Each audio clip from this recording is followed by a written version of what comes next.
Welcome to బిఆర్ కిండెత్. తెలంగాణ రాజకీయాల్లో ఇటీవల ఒక వివాదాస్పద అంశం తీవ్ర చర్చనీయాంశంగా మారింది. మంత్రులు, ఐఏఎస్ అధికారుల మధ్య ప్రేమాయణమంటూ జరిగిన ప్రచారం, పత్రికలు, న్యూస్ ఛానల్స్ ప్రసరించిన వార్తా కథనాలు విస్తృత చర్చకు దారితీశాయి. కేబినెట్లోని ఓ మంత్రికి, మహిళా ఐఏఎస్ అధికారినికి మధ్య ప్రేమాయణమంటూ ఎలాంటి ఆధారాలు లేకుండా, నిర్ధారణ లేకుండా ఓ న్యూస్ ఛానల్ ప్రసారం చేసిన అసత్య విష కథనం రాష్ట్ర రాజకీయాలను కుదిపేసింది. ఈ కథనం కారణంగా ఒక ఐఏఎస్ అధికారిని ఆత్మహత్య యత్నం చేశారన్న ప్రచారం, మంత్రి కన్నీళ్లతో మీడియా ముందుకు రావటం, చివరికి సిట్ దర్యాప్తు, జర్నలిస్టుల అరెస్టులు ఇవన్నీ మీడియా అత్యుత్సాహం ఎంతటి ప్రమాదకర పరిణామాలకు దారితీస్తుందో స్పష్టంగా చూపించాయి. అయితే ఇక్కడే ఆగాల్సిన కథ మరో మలుపు తిరిగింది. ఈ విష ప్రచారానికి ప్రతిగా మరో ప్రముఖ మీడియా సంస్థ తన వీకెండ్ ఎపిసోడ్లో కుట్ర పేరుతో మరిన్ని వ్యక్తులు, మరిన్ని సంస్థలు, మరిన్ని ఆరోపణలను ప్రజల ముందుకు తీసుకొచ్చింది. బొగ్గు బ్లాక్ టెండర్లు, రాజకీయ నేతలు, మీడియా యాజమాన్యం మధ్య లింకులంటూ నిరూపణ కాని అంశాలను సంచలన కథనంగా మలిచింది.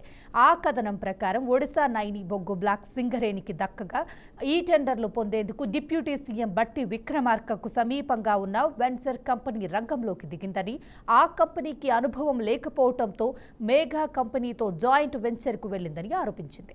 మరోవైపు కోమటిరెడ్డి వెంకటరెడ్డి ఈ టెండర్ను తన సోదరుడికి చెందిన సుసి కంపెనీకి దక్కేలా ప్రయత్నాలు చేస్తున్నారని కూడా కథనంలో పేర్కొంది.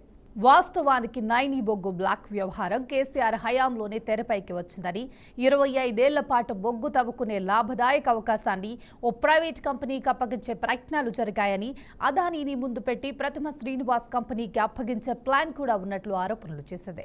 ఆ సమయంలో కోమటిరెడ్డి వెంకటరెడ్డి జోక్యం చేసుకుని ప్రధాని మోదీని కలిసి ఆ ప్లాన్లు అడ్డుకున్నారని కూడా మీడియా సంస్థ రాసుకొచ్చింది. ప్రస్తుతం సింగరేణి ఉప ముఖ్యమంత్రి బట్టి విక్రమార్క పరిధిలో ఉండటంతో కొత్త కంపెనీలకు అవకాశం కల్పిస్తున్నామన్న పేరుతో ఫీల్డ్ విజిట్ చేసిన కంపెనీలకే టెండర్ అర్హత అనే నిబంధన తీసుకొచ్చారని, అయితే ఈ సర్టిఫికెట్లను కావాలనుకున్న జాయింట్ వెంచర్లకి ఇచ్చి బలమైన కంపెనీలను పక్కన పెట్టాలన్నది అసలు ప్లాన్ అని ఆ మీడియా సంస్థ ఆరోపించింది.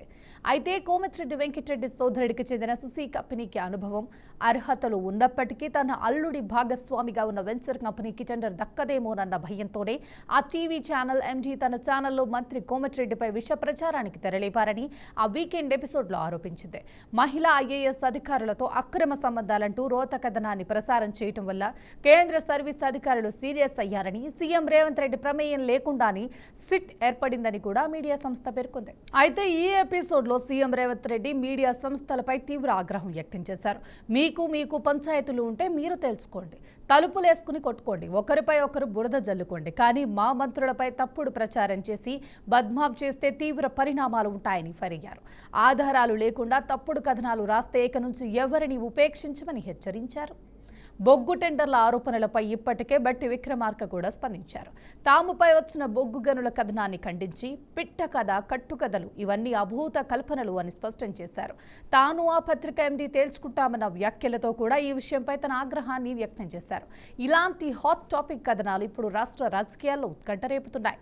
మంత్రులపై మీడియా తుపాకులు, రాజకీయ పోరాటాలు, నిజాలను పక్కన పెట్టి కల్పిత కథనాల ఆటలు, మీడియాలో ఇలాంటి కథనాలు చూస్తే రాష్ట్ర ప్రజలకు ఏమనిపిస్తోంది? వాస్తవాలు ఎక్కడ అనే ప్రశ్న మిగులుతుంది. ఇదే అంశం గురించి మాట్లాడటానికి మనతో పాటు జూమ్ లైవ్లో అందుబాటులో ఉన్నారు సత్యనారాయణ గారు, హైకోర్టు న్యాయవాది, అలాగే మోహన్ గారు, కాంగ్రెస్ నేత. ఇద్దరికి నమస్కారం అండి. నమస్తే అండి. సత్యనారాయణ గారు చెప్పండి. మీరు అన్మ్యూట్ చేసి మాట్లాడండి. సత్యనారాయణ గారు వినపడుతుందా? Voice okay sir. Media channels అసత్య కథనాలకు హద్దులు లేవనుకోవచ్చా? ఎందుకంటే ఒక ఛానల్ నిర్ధారణ లేకుండా వ్యక్తిత్వ సహనం చేస్తే మరో ఛానల్ ఆరోపణల మీద మరో ఆరోపణలు గుప్పించి కౌంటర్ స్టోరీతో కొత్త కథనాలు అసలు ఎవరి పరువు తీసుకుంటున్నట్లు అవుతుంది? వాస్తవమ్మా, మీరు అన్నట్టు ఇప్పుడు ఏం జరుగుతుందంటే ప్రస్తుతం మనం గత ఒక 10-15 రోజుల నుంచి బాగా గమనిస్తా ఉన్నాం. మీడియాలలో అసలు మీడియా అనేది ప్రాథమిక బాధ్యత అనేది మర్చిపోయి దాని మీడియాకు బేస్ అయినటువంటి నిజ నిర్ధారణ అనేది మినిమం ఆలోచన ఉండాలి, అది పక్కన పెట్టేస్తా ఉన్నారు. కేవలము ఈ టిఆర్పి రేటింగ్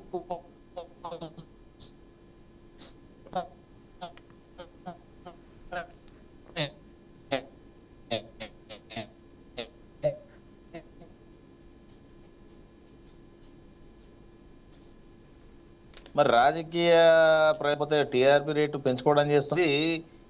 మనకు బురద జల్లుకోవడము, మరి వ్యక్తిగత గౌరవం మీడియాలో రావడం చాలా దుర్మార్గం, ఒక గౌరవాన్ని తగ్గియడం. ఇప్పుడు వాస్తవానికి నిజంగా ఆధారాలు లేకుండా ఒక వార్త వేస్తున్నారు అని అంటే దానికి సంబంధించినటువంటి సాక్ష్యాలు ఉండాలి, ఆధారాలు ఉండాలి. అవన్నీ లేకుండానే ఈరోజు మీడియా ఇష్టం ఉన్నట్టు కథనాలు చేస్తా ఉన్నాయి. ఆ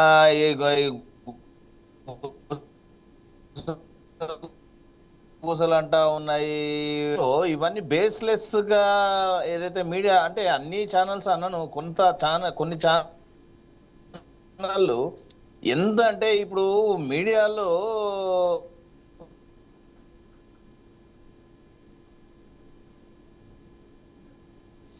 మోహన్ గారు,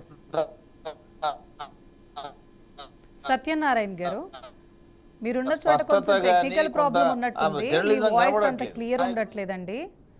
మోహన్ గారితో మాట్లాడిన తర్వాత మీతో మాట్లాడతాను. మోహన్ గారు నమస్కారం. నమస్తే అండి. మీడియా ఛానల్స్ అసత్య కథనాలకు హద్దులు లేవనుకోవచ్చా అండి? అమ్మా, నేను ముందుగా బీఆర్కే న్యూస్ యాజమాన్యానికి మీకు నా హృదయపూర్వక నమస్కారాలమ్మా. ప్యానల్లో ఉన్నటువంటి మా అడ్వకేట్ సోదరుడికి కూడా హృదయపూర్వక నమస్కారాలు.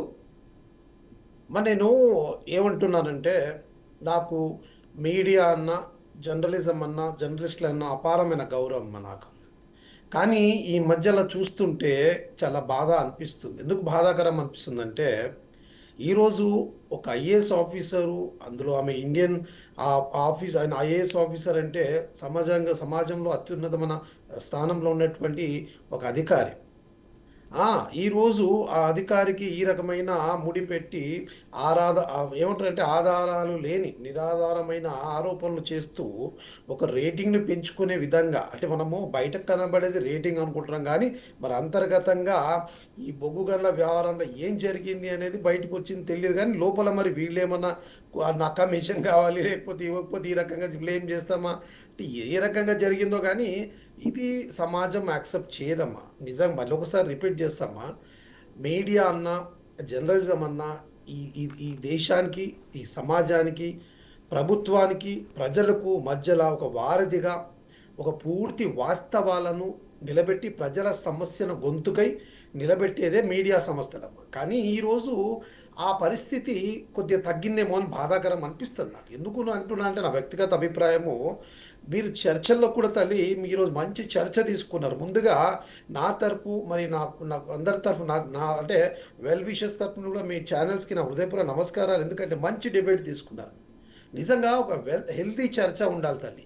అది సమాజానికి ప్రయోజనకరంగా ఉండాలి, ప్రజలకు ప్రయోజనకరంగా ఉండాలి తప్ప ఎంతసేపు ఇలాంటి రేటింగ్ గురించి ఈ పనికిమాల సబ్జెక్టులు ముందు పెట్టుకొని వ్యక్తిగత విషయాలు దీంట్లో లాగి ఇప్పుడు వ్యక్తిగత విషయాలు తీసుకుంటే దీనిలో ప్రజలకు ఏ విధంగా లబ్ధి పొందుతారమ్మా, ప్రజలకు ఏం లాభం అవుతుందమ్మా? దీంట్లో నిజంగా కూడా ప్రభుత్వానికే కానీ, ప్రతిపక్ష పార్టీకే కానీ, లేదు ప్రజలకి కానీ, ఎప్పుడు కూడా ప్రజలకు ప్రయోజనకరంగా ఉండే అంశాన్ని మనం చర్చల్లో పెట్టాలి. అది మన బాధ్యత. అంటే ఫోర్త్ ఎస్టేట్ అంటారు, జర్నలిజం అంటే ఫోర్త్ ఎస్టేట్, 4వ స్తంభం అమ్మ, ఈ సమాజానికి 4వ స్తంభం. కానీ ఈ 4వ స్తంభమే ఇలాంటివి చేస్తుంటే పడిపోతుందమ్మా, సమాజం కూలిపోతుంది. కాబట్టి నేనేమంటున్నానంటే, ఇలాంటివి ఎవరు కూడా దీన్ని అంగీకరించరు, దీన్ని సపోర్ట్ చేయరు. పైగా ఇలాంటి దాని ప్రజలు కూడా రాను ఇలాంటి కొన్ని ఛానల్స్, ఇప్పుడు ఏముందంటే తల్లి, ఈ 2 ఛానల్స్ ఏవైతే ఉన్నాయో ఒకరి మీద ఒకరి ఇది జర్నలిజం కాంపిటీషన్ అనిపిస్తలేదు. ఇది రేటింగ్ గురించి ఒకరికొకరు రికౌంటింగ్ చేసుకుంటారేమో అని మా యొక్క అభిప్రాయం. నిజంగా ఇది ఎవరు యాక్సెప్టబుల్ కాదు. మొన్న మీకు ఒక విషయం తీసుకొస్తుంది, అది ఎవరు శివాజీది అనసూయ అంశము, అది దేనికన్నా పనికొస్తుందమ్మా? అది ఎంత అంశం ఆలోచించాల్సిన అవసరం కూడా లేదు.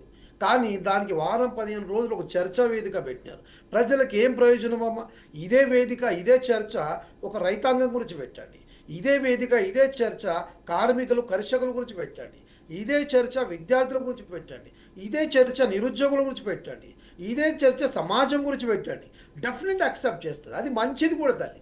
కానీ ఈరోజు మన దరిద్రం ఏంటంటే, అవన్నీ పోయిన జస్ట్ బ్రేకింగ్ న్యూస్ ఏముంది అంటే, ఎక్కడ ఏదో హోటల్లో ఫలానా స్టార్ హీరో దొరికినాడు, హీరోయిన్ దొరికింది, లేదు అంటే ఒక పేరుగాంచిన మంత్రివర్యులో ఎమ్మెల్యే గారు లేకపోతే ప్రజాప్రతినిధి దొరికినారు, అది న్యూస్. దానివల్ల ప్రజలకి ఏం పొందుతుందమ్మా? కాబట్టి నేను మీ ఛానల్ ద్వారా నేను అన్ని ఛానళ్ళకు కూడా విజ్ఞప్తి చేస్తున్నా, దయచేసి ఇది మానుకోండి. దీనివల్ల మీకు నష్టమే, సమాజానికి నష్టమే, పార్టీలకు నష్టమే. ఇప్పుడు ఎగ్జాంపుల్ నేను కాంగ్రెస్ పార్టీ ప్రతినిధిగా ఉన్నాను తల్లి. ఉన్నప్పటికీ కూడా ప్రజలు ఏం సమస్యలు ఎదుర్కొంటున్నారో దాని మీద చర్చలు పెట్టమని నేను కోరుకుంటున్నా.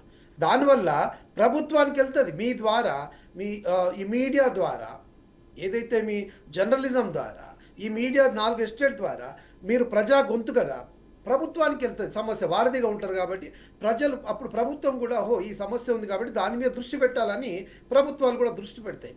కాబట్టి నేను దీన్ని ముక్తకంఠంతో ఖండిస్తున్నామమ్మ. మొన్న జరిగినట్టు మా మినిస్టర్ గారమ్మ కోమటిరెడ్డి వెంకటరెడ్డి గారి మీద జరిగినటువంటి విషయంలో అయితే చాలా బాధాకరం.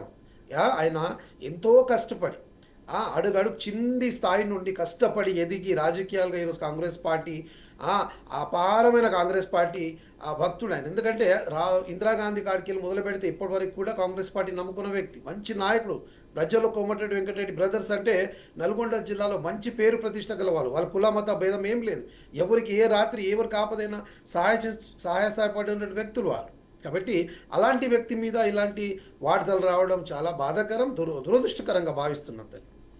మోహన్ గారు, మొన్న రాసిన రాతల మీద చర్యలు తీసుకోవటం జరిగింది, కానీ నిన్న రాసిన రాతల మీద చర్యలు తీసుకునే అవకాశం ఉందంటారా? అమ్మ నేను ఇంకొక విషయం చెప్తున్నా.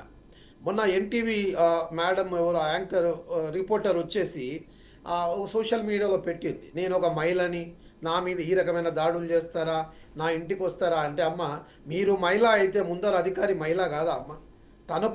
తనకు కుటుంబం ఉండదా అమ్మ? తనకు వ్యక్తిత్వం ఉండదా అమ్మ? తన గురించి మాట్లాడుతున్నప్పుడు మరి నేను ఒక మహిళను, తనను నిరాధారంగా ఏ రకంగా మాట్లాడాలి అని తనకు ఆలోచన రావాలి కదమ్మా.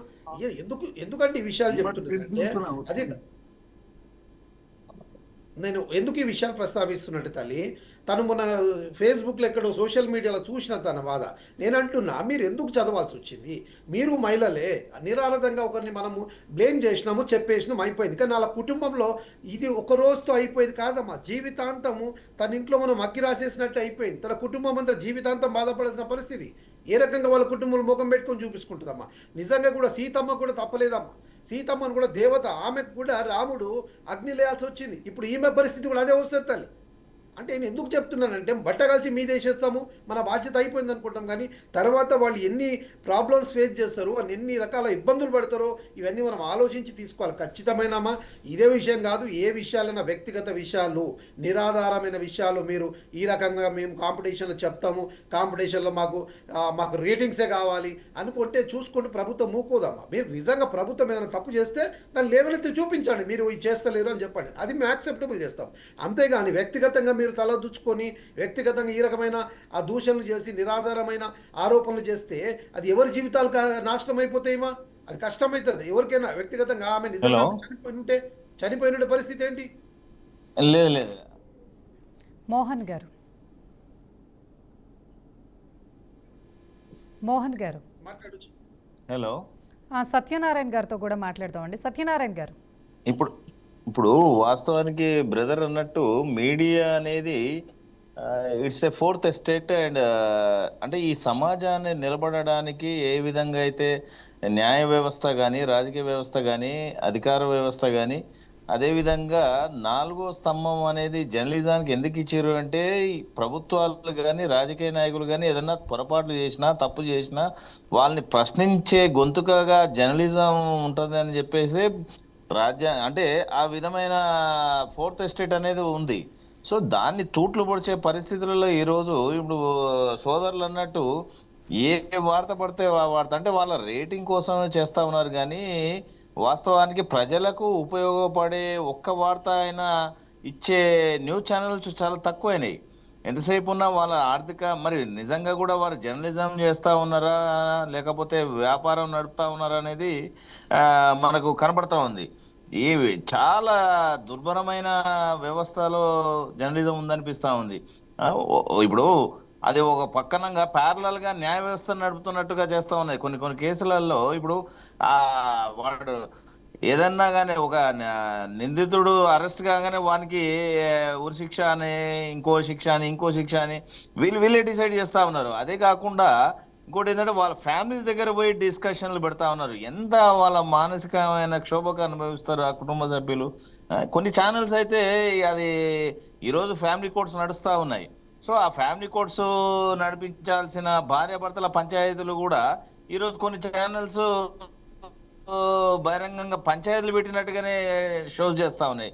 ఇదంతా చూస్తా ఉంటే చాలా జుగుత్సాకరంగా కనిపిస్తా ఉన్నది. అదొక భాగం అయితే ఎంత పేటరికిపోతా ఉన్నది ఈరోజు మంత్రుల మీద. మరి ఈ విధమైన కథనాలు ఒక ఐఏఎస్ అధికారుల మీద ఇది ఒక మంచి సంకేతం కాదు జర్నలిజానికి అనేది నా భావన. ఇంకోటి ఏంటంటే వారికి కూడా తెలుసు వీటికి ఇలా చేస్తా ఉన్న దానికి శిక్ష ఉంటాయి తప్పకుండా. న్యాయ వ్యవస్థలో కూడా చట్టపరంగా ఎవరైతే ఫేక్ న్యూస్ టెలికాస్ట్ చేస్తారో వాళ్ళ మీద డిఫమేషన్ కేసు వేయొచ్చు సెక్షన్ 499 అండ్ 500 ఆఫ్ బిఎన్ఎస్ ప్రకారంగా. కానీ అది కొంత మనకున్న న్యాయ వ్యవస్థలో ఏంటంటే ఏ సెక్షన్ కి అయినా కొంత ఇట్స్ విల్ టైం టేకింగ్ అన్నమాట. అది నిరూపణ కావడానికి కొంత టైం పడుతుంది. కాబట్టి వీళ్ళు దాన్ని అవకాశంగా తీసుకొని ఈ లోపల వారి యొక్క కార్యక్రమాలు ఈ విధమైన కార్యక్రమాలు చేస్తా ఉన్నారు. ఈరోజు ఎన్టీవీ కావచ్చు, ఏబిఎన్ఏ కావచ్చు, పెద్ద సంస్థలు, పెద్ద న్యూస్ ఛానల్, అవన్నీ కూడా చిన్న, ఇప్పుడు వాటి వెనుక ఉన్నటువంటి చిన్న ఛానల్స్ కు ఒక మార్గదర్శకంగా ఉండాలి. కానీ పోటీతత్వంతో ఒక రాజకీయ అధికార ప్రతిపక్ష పార్టీల లాగా వాళ్ళు కూడా ఈ విధంగా పోటీలు పడి ఈ విధమైన కథనాలు వేయడం కానీ ఇదంతా కూడా చాలా జుగుత్సాకరం. ఈరోజు ప్రజలు ఏం చేస్తా ఉన్నారు, ప్రజల మేలు కోసం చేస్తున్న ఏదైనా వెనకటికి అంటే ఒక 15 ఏళ్ళ 20 ఏళ్ళ కింద న్యూస్ ఛానల్ చూస్తే కొంత అరే నిజం చెప్తున్నారు, నిజమే అయి ఉంటది అనే ఒక ఆలోచన ఉండేది. ఈ రోజు చూస్తూ ఉంటే అసలు న్యూస్ అసలు ఇదంతా నమ్మొచ్చా నమ్మకూడదా అనే ఒక మీమాంసలో, ఒక డైనమాలో ఈరోజు జనాలు ప్రజలు ఉంటా ఉన్నారు. అందుకనే ఈ న్యూస్ ఛానల్స్ కన్నా ఇవన్నీ కూడా చాలా అంటే ఎవరికి పడితే వాళ్ళు ఏది పడితే అది మాట్లాడడం చేయడం, కొంత ఆలోచించి కొంత మినిమం ప్రిన్సిపల్స్, మోరల్స్ అనేది ఫాలో కావాలా. సో అది పక్కన పెడతా ఉన్నారు. అందుకే ఏంటంటే సీఎం గారు అన్నట్టు ఏదైనా ఉంటే మీరు లోపల కొట్లాడండి, కానీ కొట్టుకోరు తనుకోరు, కానీ బయటకు వచ్చి అంటే రాజకీయ వ్యవస్థను కానీ ప్రజల్ని కానీ ఇబ్బంది పెట్టొద్దంట. ఇట్స్ ట్రూ, ఇది వాస్తవం. కాబట్టి ఒకసారి అసలు ఏం సందేశం ఇస్తా ఉన్నాయి, ఎవరైనా ఏదైనా అంటే పబ్లిక్ ఇప్పుడు ఫ్రీడమ్ ఆఫ్ స్పీచ్ ఉండవచ్చు, కానీ ఇతరులను ఇబ్బంది పెట్టే విధంగా, ఇతరులను కూడా నష్టపరిచే విధంగా రాతలు రాయకూడదు అనేది కూడా ఉంది కదా. సో అది that should be followed by the media, so called media. ఎవరైతే ఇలాంటి కథనాలు చేస్తా ఉన్నారో, ఎవరైతే ఇలాంటి ఫేక్ కానీ తప్పుడు కథనాలు చేస్తా ఉన్నారు, ఎస్ నీ దగ్గర ఆధారాలు ఉన్నాయి అంటే తప్పకుండా ఆరోపణలు చేయడం. కొన్ని పరిస్థితులు మనం గమనిస్తా ఉన్నాం. ఆరోపణలు అంటారు, గుసగుసలు అంటారు, దానికి ఆధారాలు ఉండవు, డాక్యుమెంట్లు ఉండవు. ఇంకొన్ని ఛానల్స్ ఎలా అయినాయంటే రాజకీయ పార్టీలకు అనుసంధానంగా అయిపోతా ఉన్నాయి. సో అవతల పార్టీ వాళ్ళని ఇబ్బందులు పెట్టే పరిస్థితిగా ప్రత్యర్థిని దెబ్బతీయడం కోసం వారి యొక్క ఏమైనా లోపోల్స్ ఏమైనా ఉన్నా కానీ బయటపెట్టడం, ఇవన్నీ కూడా ఇంకొన్ని ఛానల్స్ అయితే ఇప్పుడు ఈ టీవీ డిబేట్సే కావచ్చు, అంటే నేను చెప్పినటువంటి ఫ్యామిలీ డిస్ప్యూట్స్ సెటిల్ చేస్తామని చెప్పి కూర్చోబెట్టి అవి ఒక ఇన్వెస్టిగేషన్ ఏజెన్సీ లాగా, ఒక కోర్ట్స్ లాగా మరి వారి యొక్క షోస్ చేస్తా ఉన్నాయి. సో ఇవన్నీ కూడా దేనికోసం పాకులాడుతూ ఉన్నారంటే వాళ్ళ యొక్క రేటింగ్ కోసం అనేది ఖచ్చితంగా స్పష్టంగా కనబడతా ఉంది. ఇలా కాకుండా ప్రజలకు జవాబుదారీతనంగా ఉండాల్సిన మీడియాని మరి నిజంగా కూడా అసలు అర్థం కాని పరిస్థితి ఉంది. ఈ లోపల ఏం జరుగుతూ ఉంది, వాళ్ళు తప్పుడు కథనాలు వేస్తా ఉన్నారు, జరగాల్సిన నష్టం ఎవరికైతే ఉందో వారికి జరిగిపోతా ఉంది. సో ఇలాంటివి ఇప్పుడు ఎన్టీవీ అయినా సరే, ఇంకే సంస్థ అయినా సరే ఆరోపణలు చేసే ముందు బాధ్యతగా ఉండాలి రాజకీయ నాయకులు. మరి మీడియా, ఎస్పెషల్లీ మీడియా సంస్థలు వాటిని కలిసి అవినీతి పాల్పట్టు కనబడతా ఉంది మనకు. ప్రజలకు మనం ఏం సంకేతం ఇస్తాం అనేది చూసుకోవాలి. చూడకుండానే ఇష్టం ఉన్నట్టు ఏది న్యూస్ పడితే అది న్యూస్ వేయడం, ఇది వాస్తవానికి ప్రజాస్వామ్యానికి ఒక గొడ్డలి పెట్టని నేను భావిస్తా ఉన్నాను. హలో సత్యనారాయణ గారు, మోహన్ గారితో కూడా మాట్లాడదామండి. మోహన్ గారు, 2 ఛానల్స్ అలాగే రాజకీయ నాయకులు కుమ్మక్కయ్యి మాట్లాడుతున్నారని విశ్లేషకులు అంటున్నారు. మీరేమంటారు? ఇప్పుడు నేనేమంటున్నామా, ఇందాకనే చెప్పిన మనమందరం కూడా ప్రజల ముందర పారదర్శకంగా ప్రవహించాలి. అది మీడియా సంస్థ అయినప్పటికీ, రాజకీయ వ్యవస్థలు అయినప్పటికీ, ఉన్నటువంటి వ్యవస్థలన్నీ కూడా ప్రజలకు, మనందరం కూడా ప్రజలు మనకు బాసులు. అల్టిమేట్గా మన వర్క్ అంతా కూడా ప్రజల కోసమే అని ఉంటుంది. ఇప్పుడు అన్న అడ్వకేట్ గారు ఉన్నారు, ఇక్కడ మీడియాలో మీరు ఉన్నారు, రాజకీయ నాయకులుగా నేనున్నాను. మనందరి బాధ్యత కూడా ప్రజలకు ఏదో మేలు జరగాలి, మంచి జరగాలనే ఉద్దేశంతో కలిగి ఉంటాం, అవునా?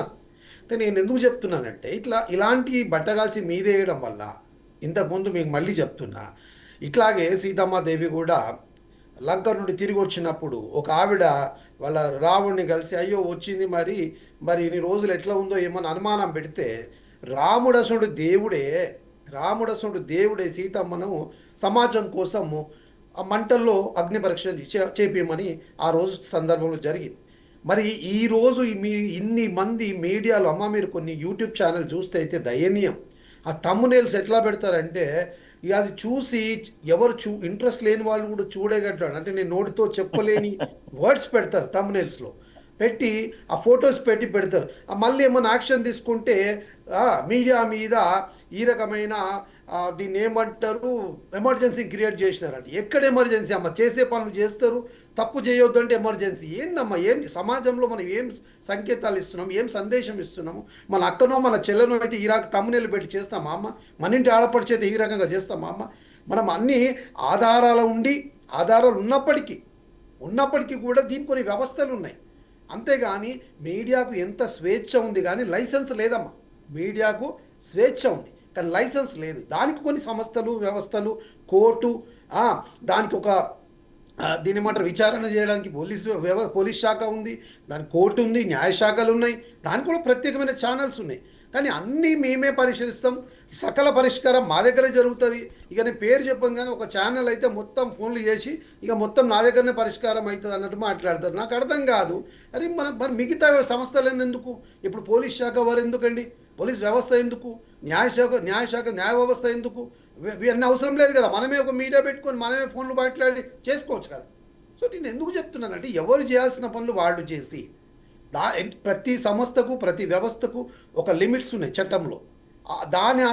దాని బేస్ చేసుకొని నడిస్తే ఈ సమాజం 4 కాలం మీద బ్రహ్మాండంగా ఉంటుందమ్మా. నేను మళ్ళీ చెప్తున్నా, చాలా బాధాకరము. ఇప్పుడు ఇంతకుముందు ఒక ప్రశ్న అడిగినారు, మీరు కేసు చేస్తారని. ఖచ్చితంగా చేస్తామమ్మ. ఎందుకంటే ఎవరిదైనా మనం ఇప్పుడు ఎవరైనా కానీ ఒక విలువలు, రెస్పెక్ట్తో ఉన్నటువంటి వ్యక్తిత్వం ఉంటుంది. వాళ్ళ వ్యక్తిత్వం దెబ్బతిన్నాక వాళ్ళు ఏమైనా జరుగుతుంది, దానికి బాధ్యత మేము వహించామంటే ఎట్లమ్మా? ఖచ్చితంగా బాధ్యత వహించాలి. ఇప్పుడు మనం డిబేట్లో కూర్చున్నాం, రేపు పొద్దున ఈ డిబేట్లో మీకు ఏదైనా లీగల్ నోటీస్ వచ్చి ఎవరు మాట్లాడినట్టే మేము బాధ్యతాయుతంగా ఉన్నాం. ఎస్, మేము రెడీ, మేము దీనికి మాట్లాడాలి. ఆ రైట్ ఉన్నప్పుడే నేను మాట్లాడాలి డిబేట్లో వచ్చి, తప్ప నేను ఏదో మాట్లాడినా, నోటికి వచ్చింది మాట్లాడినా, జరిగిపోయినా అంటే అది ఒప్పుకోరు కదమ్మా. అదేవిధంగా అందరూ కూడా బాధ్యతాయుతంగా వ్యవహరించినప్పుడే సమాజం ముందుకెళ్తుందమ్మా. కాబట్టి నేను మళ్ళీ చెప్తా, ప్రతి ఒక్క ఛానల్కి I'm requesting you all people, మీరు ఒక బాధ్యతాయుత స్థానంలో ఉన్నారు. మీరు 4th ఎస్టేట్ అంటారు, 4వ స్తంభం అంటారు. ప్రజలకు, ప్రభుత్వానికి వారధిగా ఉండి, ప్రజలకి ఏ నష్ట కష్టాలు వచ్చినప్పటికీ వాళ్ళ గొంతుకై ప్రభుత్వానికి వినిపించేదే మీడియా సంస్థ.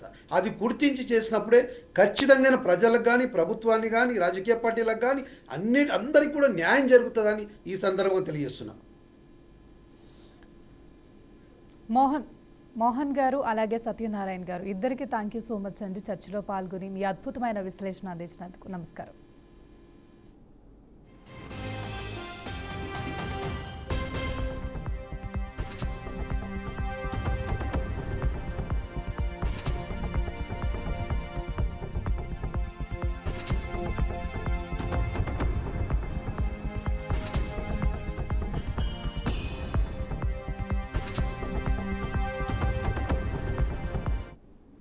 తెలంగాణ రాజకీయాల్లో ఇటీవల ఒక వివాదాస్పద అంశం తీవ్ర చర్చనీయాంశంగా మారింది. మంత్రులు ఐఏఎస్ అధికారుల మధ్య ప్రేమాయణం అంటూ జరిగిన ప్రచారం, పత్రికలు, న్యూస్ ఛానల్స్ ప్రచురించిన వార్తా కథనాలు విస్తృత చర్చకు దారితీశాయి. కేబినెట్లోని ఓ మంత్రికి, మహిళా ఐఏఎస్ అధికారినికి మధ్య ప్రేమాయణం అంటూ ఎలాంటి ఆధారాలు లేకుండా, నిర్ధారణ లేకుండా ఓ న్యూస్ ఛానల్ ప్రసారం చేసిన సత్య విష కథనం రాష్ట్ర రాజకీయాలను కుదిపేసింది. ఈ కథనం కారణంగా ఒక ఐఏఎస్ అధికారిని ఆత్మహత్య చేశారన్న ప్రచారం, మంత్రి కన్నీళ్లతో మీడియా ముందుకు రావటం, చివరికి సిట్ దర్యాప్తు, జర్నలిస్టుల అరెస్టులు ఇవన్నీ మీడియా అత్యుత్సాహం ఎంతటి ప్రమాదకర పరిణామాలకు దారితీస్తుందో స్పష్టంగా చూపించాయి.